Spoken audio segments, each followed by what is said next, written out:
एक बार की बात है। सावित्री नाम की एक औरत की 3 बेटियां थी, जिनके नाम सोनम, साक्षी और सपना था।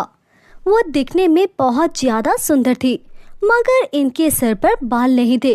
वो तीनों बिल्कुल गंजी थी, जिसकी वजह से इन्हें कॉलेज में, मार्केट में और आस पड़ोस में बहुत बातें सुनना पड़ती थी। वो तीनों हमेशा बहुत दुखी रहती थी और अपनी माँ से पूछती थी कि इनके सर पर आखिर बाल क्यों नहीं। तो सावित्री हमेशा इनको कोई ना कोई बहाना बनाकर टाल देती थी। धीरे धीरे समय बीत रहा था और अब इनकी उम्र इतनी हो गई थी कि इनकी शादी हो जाती, परंतु इनके गंजे होने की वजह से कोई इनको पसंद नहीं करता था। एक दिन एक औरत इनके घर रिश्ता लेने आती है, मगर सोनम, साक्षी और सपना को गंजा देखकर कहती है, अरे बहन जी, तुमने हमें क्या पागल समझा हुआ है कि हम तुम्हारी गंजी बेटियों को अपने सुंदर बेटों से ब्याह दें? इसी तरह से जो भी इन तीनों बहनों को देखने आता तो वो सिर्फ इसीलिए इन्हें धुतकार कर चला जाता कि वो गंजी थी। अब तो वो तीनों बहनें भी हार मान चुकी थी कि इनकी कभी शादी नहीं होगी। इनके जख्मों पर आस पड़ोस की लड़कियां नमक छिड़कती थी।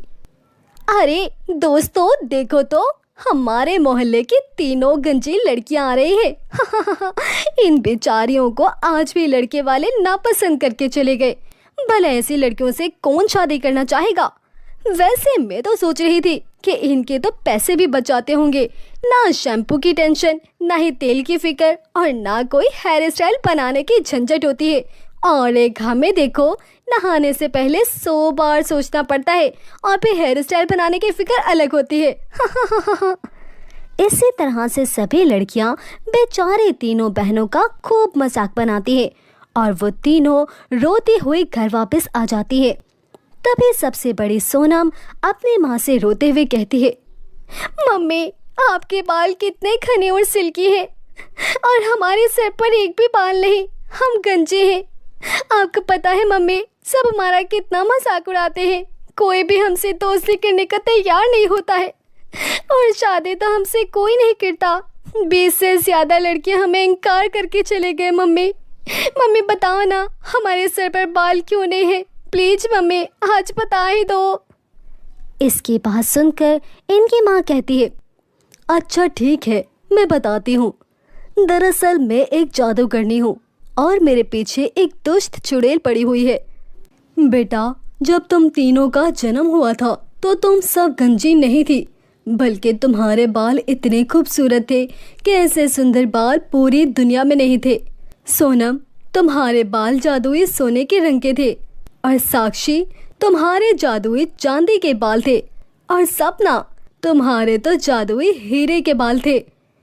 मम्मी, जब हमारे इतने सुंदर जादुई बाल थे तो अब हमारे बाल कहाँ चले गए हैं?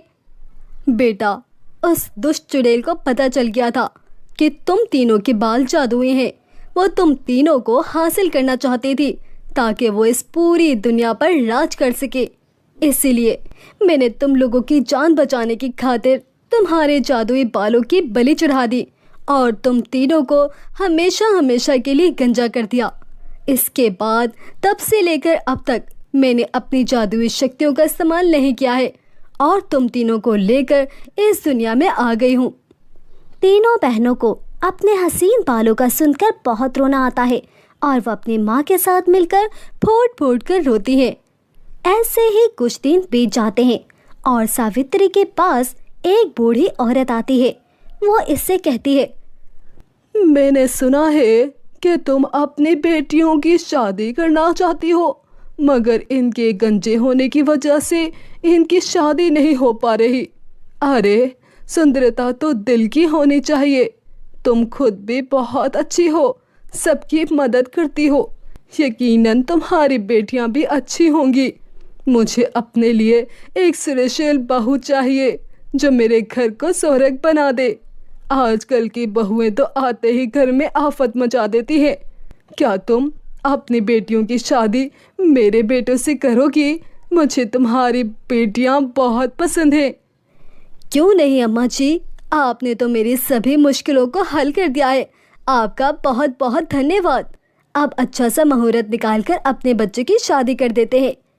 सावित्री बहुत खुश थी, लेकिन वो इस बात से अनजान थी कि वो बूढ़ी औरत कोई और नहीं बल्कि वही चुड़ैल थी जिससे बचकर वो यहाँ आई थी। वो बूढ़ी औरत घर जाकर अपने असली रूप में आ जाती है और वो खुश होकर कहती है,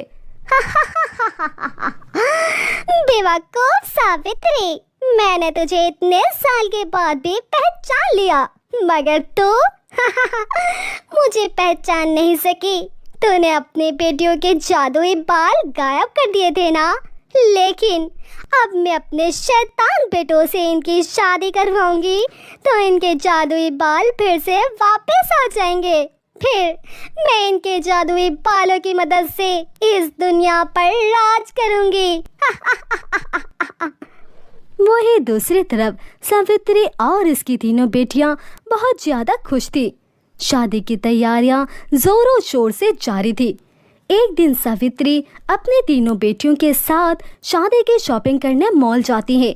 वहां पर उसको वह बूढ़ी औरत दिखाई देती है। सावित्री इसको आवाज लगाती है, अम्मा जी सुनिए, अम्मा जी सुनिए तो। मगर वो औरत इसकी आवाज नहीं सुनती। तभी सावित्री और इसकी तीनों बेटियां उस चुड़ैल का पीछा करने लगती है। वो चुड़ैल चलती हुई एक खार में चली जाती है और वहां पर वो चुड़ैल अपने तीनों शैतान बेटों से बातें कर रही होती है। सावित्री को ये सब देखकर पता चल जाता है कि ये औरत तो वही चुड़ैल है। सावित्री उससे कहती है, दुष्ट चुड़ैल, तूने मुझसे मेरा पति छीन लिया, मेरी बच्चियों से उसका बचपन छीन लिया और अब तू यहाँ आ गई है अपने तीनों शैतान बेटों के साथ मेरी बेटियों की शादी कराने, ताकि इनके जादुई बाल वापस आ जाए और तू इनकी बलि चढ़ाकर इस दुनिया पर राज कर सके। मैं तुझे तेरे नापाक इरादों में कभी कामयाब नहीं होने दूंगी। अब तो मेरे जंगल में फंस चुकी है, अब तुझे मुझसे कोई नहीं बचा सकेगा। मेरी प्यारी बेटियों, इस दुष्ट चुड़ैल ने मुझसे मेरा सुहाग तो छीन लिया, मगर मैं तुम लोगों को कुछ नहीं होने दूंगी। तुम तीनों यहाँ से तुरंत भाग जाओ, किसी के हाथ ना आना, जल्दी से भागो भागो मेरी बेटियों। मगर माँ, ये चुड़ैल और इसके शैतान बेटे बहुत ज्यादा खतरनाक है, हम तुम्हें यहाँ इनके पास अकेले छोड़कर नहीं जाएंगे, तुम्हारी जान को भी खतरा हो सकता है माँ। मगर सावित्री अपने जादुई शक्ति की मदद से अपनी बेटियों को एक जादुई कालीन पर बिठाकर भेज देती है। वह बहुत रोती है मगर अपनी माँ का हुक्म मान लेती है। दूसरी तरफ सावित्री इस जादूगरनी का मुकाबला करते हुए उसके तीनों बेटों को मार देती है, मगर सावित्री इस चुड़ैल से नहीं लड़ सकती थी। इसी तरह सावित्री की मृत्यु हो जाती है। वो चुड़ैल इन बेटियों को पकड़ने जाती है, मगर वो उनको ढूंढ नहीं पाती। वो बहनें काफी दूर आ जाती हैं और एक नहर के पास गिर जाती हैं। वहीं पर 3 लड़के होते हैं जो इनसे पूछते हैं, तुम तीनों कौन हो? फिर वो इनको अपने सारी दास्तान सुनाते हैं कि कैसे इनके पीछे एक दुष्ट चुड़ैल पड़ी हुई है। वो तीनों भाई बहुत ही अच्छे थे। वो इन तीनों बहनों से शादी कर लेते हैं और शादी करते ही सोनम, साक्षी और सपना के जादुई बाल वापस आ जाते हैं। इनकी सास इनसे पूछती है, अरे सोनम, साक्षी, सपना, तुम लोगों के ये बाल अचानक से कैसे उगाए हैं? माँ जी, अब आप ये समझे कि आपकी जो भी गरीबी थी वो हमारे जादुई बालों की वजह से दूर हो जाएगी और आप लोग अमीर हो जाएंगे। इतना कहते ही सोनम अपने बालों से सोना, साक्षी चांदी और सपना हीरे निकालती है, जिसके बाद वो तीनों भाई बहुत ज्यादा अमीर हो जाते हैं। वो तीनों बहनें बहुत अच्छी थी, अपने बालों की मदद से सारे गांव वालों की मदद करती थी। इस बात की खबर जब चुड़ैल को लगती है तो वो गांव में आकर खूब तबाही मचा देती है और चारों तरफ आग लगा देती है। वो तीनों बहनें आखिरकार इस दुष्ट चुड़ैल को मारने के लिए इकट्ठी हो जाती हैं और अपनी जादुई बालों की शक्ति से उस चुड़ैल को जलाकर राख कर देती है। फिर वो अपने जादुई बालों की मदद से पूरे गांव में सोने, चांदी और हीरे बांटती है ताकि जो भी नुकसान हुआ इसको पूरा कर सके। फिर सब हंसी खुशी रहने लगे क्योंकि अब उस दुष्ट चुड़ैल का खतरा खत्म हो चुका था। एक बार की बात है, एक गांव में प्रिया नाम की लड़की अपने माता पिता के साथ रहती थी। प्रिया के पिता मजदूरी करके अपना घर चलाते थे। एक दिन प्रिया की शादी तय हो जाती है। बहन जी, हमें ये रिश्ता मंजूर है। हमारी तरफ से रिश्ता पक्का समझे, लेकिन हम 1 महीने के अंदर अंदर शादी करेंगे। ठीक है बहन जी, जैसे आप ठीक समझें। लड़के वालों के जाते ही प्रिया के पिता मोहन अपनी पत्नी रागिनी से कहते हैं, सुनो, 1 महीने बाद हमारी बेटी की शादी है। हमारे पास तो इतना पैसा भी नहीं कि हम अपनी बेटी के लिए शादी का जोड़ा ही ले सके। हाँ, आप सही कह रहे हैं। आप जिम्मेदार से इस बारे में बात क्यों नहीं करते? ठीक है, मैं कल ही जिम्मेदार के यहाँ जाता हूँ। अगले दिन मोहन जिम्मेदार के पास जाता है। जिम्मेदार जी, अगले महीने मेरी बेटी की शादी है। आप मुझे कुछ काम दे दीजिए। ठीक है, तुम जितना काम करोगे उतना पैसा मिलेगा। मोहन जिम्मेदार की बात सुनकर खुश हो जाता है और अब वो दिन रात काम करता है। कुछ दिन ऐसे ही बीत जाते हैं। इतना काम करने के कारण मोहन की तबीयत खराब हो जाती है और उसे हॉस्पिटल ले जाना पड़ा। मोहन के इलाज में उसके कमाए हुए जितने पैसे थे सारे लग जाते हैं। ये देखकर रागिनी बहुत उदास हो जाती है और अब मोहन भी काम नहीं कर सकता था। प्रिया की शादी की तैयारी तो दूर की बात, अब घर में खाने को भी कुछ नहीं होता था। माँ, अब मेरी शादी की तैयारी कैसे होगी? मैं क्या पहनूंगी? बेटा, हम कुछ न कुछ जरूर करेंगे, फिक्र मत कर। मैं कल ही बड़े बड़े घरों में काम मांगने जाऊंगी, सब ठीक हो जाएगा। अगले दिन रागिनी घर घर जाकर काम मांगती और उसे वहाँ नौकरानी का काम मिल जाता है। रागिनी थोड़ा बहुत पैसा कमा रही थी और उससे वो थोड़ा बहुत घर का खर्चा और अपने पति की दवाई का खर्चा चला रही थी। ऐसे ही कुछ दिन बीत जाते हैं और प्रिया की शादी का दिन करीब आने लगता है। माँ, कुछ दिन बाद मेरी शादी है और अब तक लहंगा भी नहीं लिया। माँ, रागिनी के पास एक सोने का कड़ा पड़ा था और वो सोचती है, मैं ये कड़ा बेच देती हूँ और इससे अपनी बेटी के लिए लहंगा चोली ले पाऊंगी। ये सोचकर रागिनी वो कड़ा बेच देती है और उससे कड़े के बदले थोड़े से पैसे मिल जाते हैं। चल बेटा, मेरे पास कुछ पैसे हैं और मैं इससे तुझे लहंगा चोली दिला देती हूँ। और दोनों माँ बेटी लहंगा चोली लेने दुकान पर चली जाती हैं। भाई साहब, ये लहंगा चोली कितने का है? ये 10,000 का लहंगा है बहन जी। भाई साहब, दुकान पे सबसे सस्ता लहंगा कौन सा होगा? बहन जी, हमारी दुकान पर 5,000 से कम का कोई लहंगा नहीं। भाई साहब, वो मेरे पास बस 2,000 हैं। मेरी बेटी की शादी है, क्या आप मुझे उधार दे सकते हैं? जाओ जाओ, यहाँ उधार नहीं चलता। पता नहीं कहाँ से आ जाते हैं मुंह उठाकर। रागिनी और प्रिया उदास होकर वहाँ से चले जाते हैं और सारी दुकानें घूमने के बाद उन्हें वहाँ कुछ भी सस्ता नहीं मिलता और वो घर आ जाते हैं। क्या हुआ, तुम लोग खाली हाथ क्यों आ गए? रागिनी मोहन को सब बताती है, जिस पर मोहन कहता है, ये सब मेरी वजह से हुआ है। मैंने अपनी बीमारी पर सारे पैसे लगा लिए। मेरी बेटी के लिए अब कुछ नहीं बचा है। हम क्या करेंगे? कोई बात नहीं पिताजी, आप फिक्र मत करें। आप बस ठीक हो जाएं, मेरी शादी की चिंता ना करें। ऐसे ही कुछ दिन बीत जाते हैं। अब शादी के लिए 1 दिन बचा था। प्रिया का अब तक लहंगा चोली नहीं आया था और घर में सब उदास थे। तभी दरवाजे पर एक बाबा जी आते हैं। भगवान के नाम पर कुछ दे दो बेटी और अपनी इच्छा पूरी करवाओ। प्रिया दौड़ती दौड़ती बाहर आती है और बाबा के लिए खाना ले आती है। बाबा जी, हमारे पास पैसे नहीं है, ये थोड़ा सा खाना है, आप ये खा लीजिए। बाबा वो खाना खा लेते हैं। क्या हुआ बेटी, तुम कुछ परेशान लग रही हो? प्रिया उस बाबा को सब कुछ बता देती है। ये सब सुनकर बाबा मुस्कुरा देते हैं और प्रिया से कहते हैं, ये बक्सा ले लो बेटी और इसे तभी खोलना जब तुम्हारी शादी हो। प्रिया वो बक्सा ले लेती है और उदास बैठी लहंगे के बारे में सोच रही थी। तभी उसे बाबा की बात याद आती है और वो बक्से को खोलती है। तभी उसमें एक खूबसूरत सा लहंगा था। प्रिया ये देखकर बहुत खुश हो जाती है और अपनी माँ को वो लहंगा दिखाती है। रागनी लहंगा देखकर बहुत खुश होती है और प्रिया से कहती है, ये लहंगा तुम्हें किसने दिया बेटी? ये तो बहुत कीमती लग रहा है। प्रिया अपनी माँ को सारी कहानी बताती है। रागनी बहुत खुश होती है। तभी प्रिया कहती है, काश माँ मेरे पास एक मेकअप बॉक्स भी होता जिससे मैं घर में मेकअप ही कर लेती। प्रिया इतना ही कहती है कि जब ही एक मेकअप बॉक्स उसके सामने आ जाता है। ये देखकर दोनों माँ बेटी हैरान हो जाती हैं। मुझे तो लगता है ये जादुई लहंगा है, तुम कुछ और मांग कर देखो। ए जादुई लहंगा, मेरे पिता को बिल्कुल ठीक कर दो।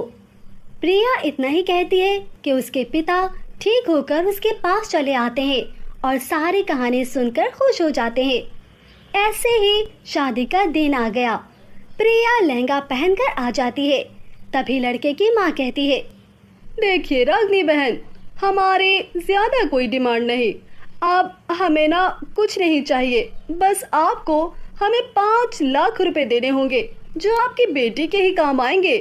ये सुनकर रागनी और इसके पति उदास हो जाते हैं और कहते हैं, कमला बहन, अब तो हमारे पास इतने पैसे भी नहीं है। आप ये शादी होने दीजिए, इसके बाद ये जिम्मेदार से उधार लेकर आपको दे देंगे। नहीं बहन जी, शादी तो तभी होगी जब आप हमारे हाथ में पैसे रखेंगी। ये सुनकर प्रिया कहती है, मामा बाबा, मुझे ऐसे लालची लोगों से शादी नहीं करनी, इन्हें साफ मना कर दीजिए। अरे देखो तो कितनी बदतमीज लड़की है, बड़ों के सामने बात करने की तमीज नहीं है। आंटी, बदतमीज मैं नहीं आप है जो हम गरीब लोगों से पैसे बटोर रही हैं।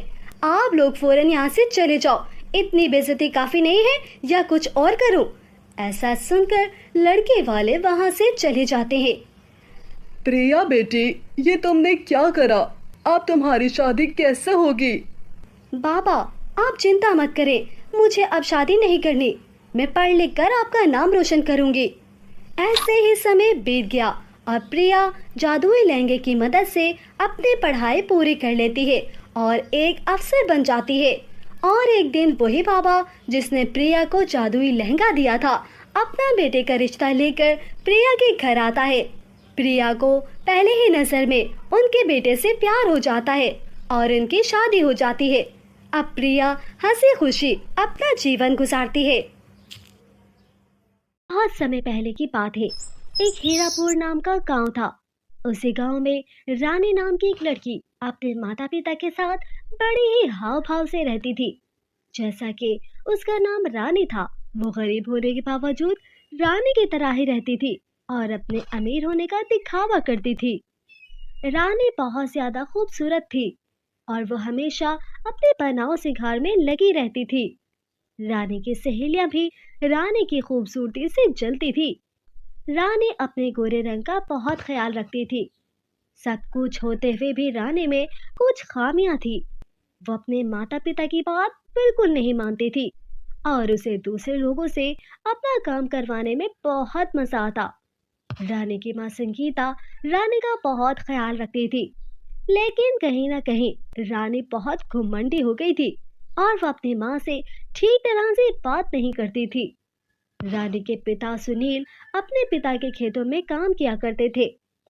फसल का मौसम ना होने पर वो गांव के बाहर फैक्ट्री में काम करने जाता था।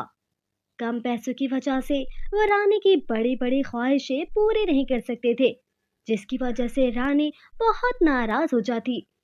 एक दिन रानी के पिता रानी से कहते हैं, मेरी प्यारी बेटी, तुम्हारी माँ सुबह से खेतों में काम कर रही है, तुम भी उनके साथ काम कर पाओ, इससे उनकी कुछ मदद हो जाएगी। नहीं पिताजी, मैं खेत में काम नहीं कर सकती, इससे मेरी स्किन खराब हो जाएगी और आपको तो पता ही है मैं एक रानी हूँ और रानी हमेशा रानी की तरह ही रहती है। मेरी प्यारी बेटी, अगर तुम खेत में काम करने गई तो मैं तुम्हें सुंदर सा एक हैंडबैग लेकर दूंगा। रानी हैंडबैग का सोचकर खेतों में काम करने चली जाती है। वहां पर खेतों में रानी की माँ के साथ साथ दूसरे मजदूर भी काम कर रहे होते हैं। रानी बहुत चालाक होती है। वो कोने पर आराम से बैठकर मजदूरों से काम करवाने लग जाती। तभी रानी को एक चमकदार चीज दिखाई देती है। अरे, वो चमकदार चीज क्या है? अरे, वो तो एक जादुई पेड़ है। तुम वहां मत जाना, वहां जाने में बहुत खतरा है, एक मजदूर ने कहा। रानी मजदूर की बात सुनकर लालच में आ जाती है और रानी मन ही मन में बोलती है, अगर ये जादुई सोने का पेड़ की एक भी पत्ती मेरे हिस्से में आ जाए तो मैं किसी रानी से कम नहीं लगूंगी और मेरे पास अच्छा अच्छा सामान खरीदने के बहुत सारे पैसे होंगे। इतना सोचकर रानी उस जादुई पेड़ की तरफ बढ़ने लगती है और उस पेड़ तक पहुंचने के बाद वो उस पेड़ को हाथ लगाती है। तभी उस पेड़ में से एक आवाज आती है, कौन है जिसने मुझे हाथ लगाया? मैं उसे छोड़ने वाला नहीं, जल्दी बताओ वरना मैं तुम्हें यहाँ खत्म कर दूंगा। रानी पेड़ को सब कुछ सच सच बताती है। तुम तो मेरी प्यारी बच्ची हो, तुमने सभी गलतियां बहुत जल्दी मान ली, इसीलिए मैं तुम्हें माफ करता हूँ। मैं जानता हूँ तुम बहुत अमीर बनना चाहती हो, पर ऐसा एक बार में मुमकिन नहीं।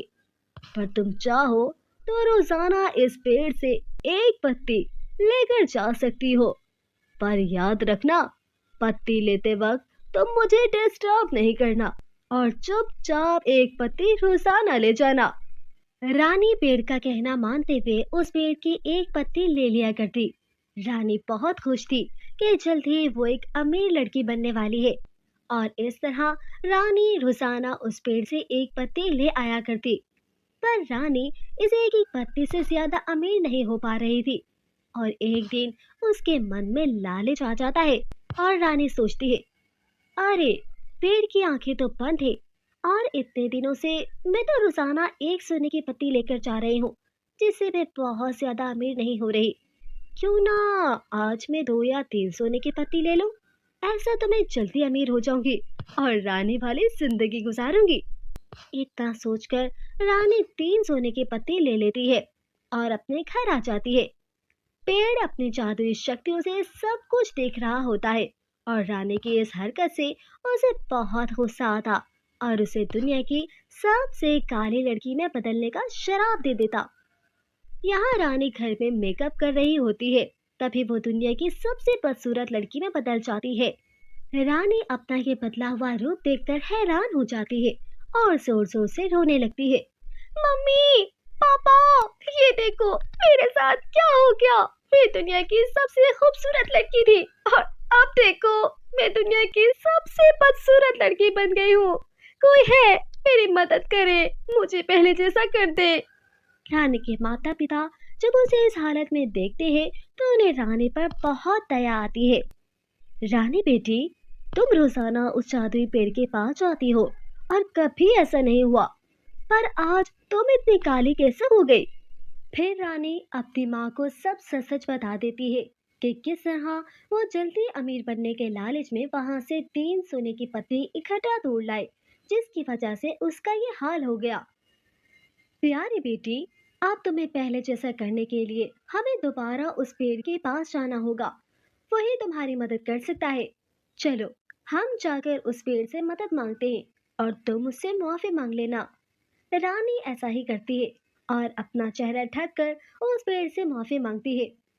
पेड़ जी, प्लीज मुझे माफ कर दीजिए। मैंने लालच में आकर आपके पेड़ से 2 पत्ती ज्यादा तोड़ ली थी। मैं वादा करती हूँ आइंदा ऐसा लालच कभी नहीं करूंगी।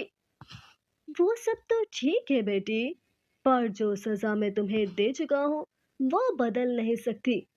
पर अगर तुम लोगों की मदद करती हो और उनके साथ अच्छे से रहती हो तो तुम्हें पहले जैसा रंग रूप वापस मिल जाएगा। ठीक है, मैं फिर आज से ही लोगों की मदद करना शुरू कर दूंगी और सभी की बात मानूंगी। इतना कहकर रानी वहां से चली जाती है और अब वो खेतों में अपनी माँ की मदद भी करती है और अपने पिता की सेवा भी करती है और रानी को गांव में जो भी मदद मांगता उसकी मदद भी करती। और अब रानी को लोगों की मदद करने में मजा आने लगा था और उसकी आदतें भी अच्छी हो गई थी। सभी गांव के लोग रानी से बहुत खुश होते और इस तरह बहुत दिन बीतने के बाद भी रानी का रंग पहले जैसा ना हुआ तो वो एक बार फिर पेड़ के पास जाती है और कहती है, पेड़ जी, आपने ऐसे कहा था कि मैं लोगों की मदद करूंगी तो मेरा रंग रूप वापस मिल जाएगा। मैंने ऐसा ही किया, सभी लोगों से प्यार से बात की, अपने माता पिता की सेवा की, पर मेरा रंग पहले जैसा नहीं हुआ। प्लीज मेरी मदद करें, मैं इस काले रूप में नहीं रहना चाहती। हाँ रानी बेटी, आज वो समय आ गया है जिससे मैं तुम्हें पहले जैसा गोरा कर सकता हूँ। ये लो, ये जादुई हैंडबैग है, इसमें मेकअप का सामान रखा हुआ है, इसे लगाकर तुम पहले से भी ज्यादा खूबसूरत हो जाओगी और इससे अपनी हर इच्छा पूरी कर सकती हो। ये सुनकर रानी हैंडबैग लेकर घर आ जाती है और वो मेकअप लगाकर पहले से भी ज्यादा सुंदर हो जाती है। वो बहुत खुश होती है और वो उस जादुई हैंडबैग से अपनी हर इच्छा पूरी कर लेती। जादुई बैग के बाद भी रानी वैसे ही लोगों की मदद करती और हंसी खुशी अपना जीवन बिताती। तो कैसी लगी आपको आज की कहानी? कमेंट में जरूर बताइएगा और हमारे चैनल को लाइक, शेयर और सब्सक्राइब करना मत भूलिएगा ताकि हमारी आने वाली हर वीडियो आप तक सबसे पहले पहुंच सके। जादुई लहंगा। एक समय की बात है, विजयपुर नामक गांव में दो लड़कियां रहा करती थी, सपना और प्रिया। सपना और प्रिया दोनों बहुत अच्छी दोस्त थी। सपना का ताल्लुक गरीब घराने से था, उसके पिता नहीं थे और उसकी माँ सब्जी बेचकर घर चलाती थी, जबकि प्रिया के पिता का बहुत बड़ा बिजनेस था। सपना और प्रिया साथ साथ स्कूल जाते, पर प्रिया को सपना की दोस्ती बिल्कुल पसंद नहीं थी क्योंकि वो गरीब थी। उसने सिर्फ अपने काम के लिए सपना को दोस्त बनाया था। एक दिन सपना और प्रिया स्कूल जा रही थी तो रास्ते में उन्हें एक बूढ़ी औरत मिलती है। वो उन दोनों से कहती है, बेटा मुझे कुछ खाने को दे दो, सुबह से कुछ भी नहीं खाया, बहुत भूखी हूँ। चल हट भिखारन, अगर मैं तुझे खाना दे दूंगी तो मैं क्या खाऊंगी? ये लो आंटी, आप मेरा खाना ले लो, मेरे पास ज़्यादा कुछ नहीं है, बस एक रोटी है, ये आप खा लो। वो बूढ़ी औरत सपना को बहुत ज़्यादा दुआएं देकर वहाँ से चली जाती है। उसके जाने के बाद प्रिया सपना की बेवकूफ़ी पर खूब हंसती है और उससे कहती है, तुम तो वाकई बेवकूफ़ हो सपना, तुम्हारे पास एक ही रोटी थी, वो भी तुमने इसको दे दी, अब तुम सारा दिन भूखी रहोगी। हा हा हा हा। मुझे इससे कोई फ़र्क नहीं पड़ता, तुमने देखा नहीं कि वो कितनी भूखी थी? अगर मेरी एक रोटी से उसका पेट भर जाता है तो मेरे लिए इससे अच्छी कोई बात नहीं। सपना प्रिया को बहुत समझाती है कि उसे भी गरीब लोगों की मदद करनी चाहिए, पर प्रिया पर उसकी बात का कोई असर नहीं होता। इसी तरह चलते चलते उन दोनों को रास्ते में दो खूबसूरत लहंगे नजर आते हैं। मैं एक जादुई लहंगा हूँ जिसके पहनने से तुम बहुत खूबसूरत हो जाओगी और तुम्हारे पास दुनिया की हर चीज़ होगी।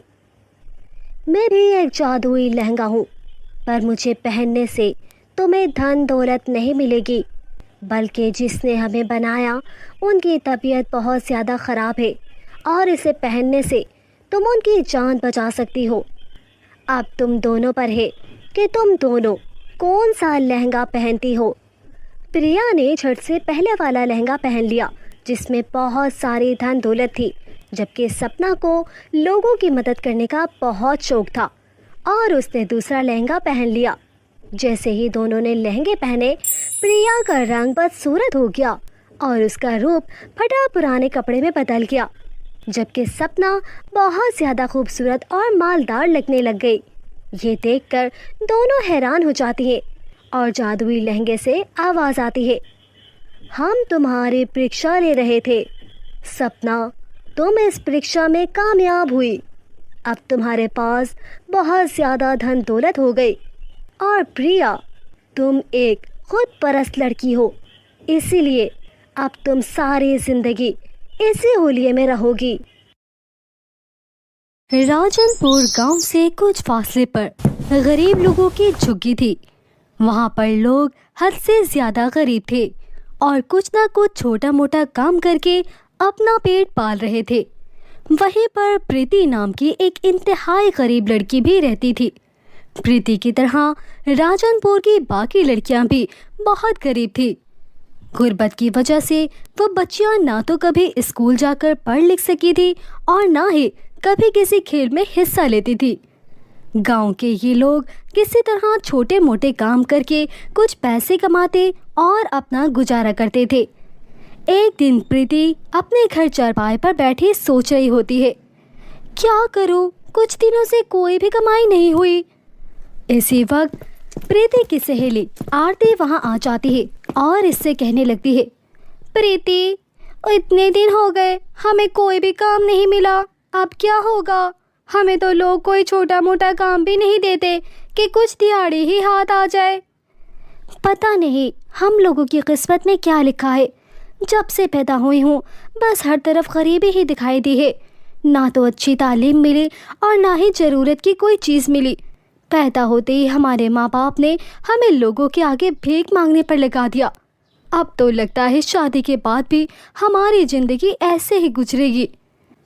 तुम ठीक कह रही हो प्रीति, हमारी किस्मत में कोई खुशी नहीं है, ना ही हमारे पास किसी काम की समझ है, ना ही कोई काम करने का जरिया है और ना ही हमारी समस्याओं को देश के बड़े बड़े नेता सुनते हैं। हम गरीब आवाम तो किसी को दिखाई भी नहीं देते। हम जिए या मरे किसी को घटना फर्क नहीं पड़ता है। तुम्हें मालूम है आरती, इतने दिन बीत गए हैं मगर मैंने एक भी ढंग का खाना नहीं चखा। अब तो रोजाना ही सूखी रोटी और नमक पर गुजारा कर लेती हूँ और कभी कभी तो वो सूखी रोटी भी किस्मत में नहीं होती। प्रीति और आरती अपने दुख दर्द एक दूसरे को बता रही होती हैं कि इसी वक्त काजल नाम की एक लड़की वहाँ पर दौड़ती हुई आती है। मेरी बात सुनो, मैं एक ऐसी धमाकेदार खबर लाई हूँ जिसको सुनकर तुम दोनों के होश उड़ जाएंगे और तुम लोग खुशी से उछल पड़ोगी। ऐसी कौन सी खबर लाई है तू काजल, जरा मुझे भी तो पता चले। अपने पड़ोस गांव में सेठ मोहन लाल के घर में एक बहुत बड़ी दावत हो रही है और वहाँ पर तरह तरह के मज़ेदार और स्वादिष्ट खाने दिए जा रहे हैं। ये सुनकर वो तीनों सहेलियाँ खुशी से उछल पड़ती हैं। हमें बगैर देर किए वहाँ उस दावत में जाना चाहिए। कहीं ऐसा ना हो कि वो स्वादिष्ट पकवान हमारे पहुँचने से पहले ही ख़त्म हो जाए। अब वो तीनों भागकर उस सेठ के घर पहुँच जाती है।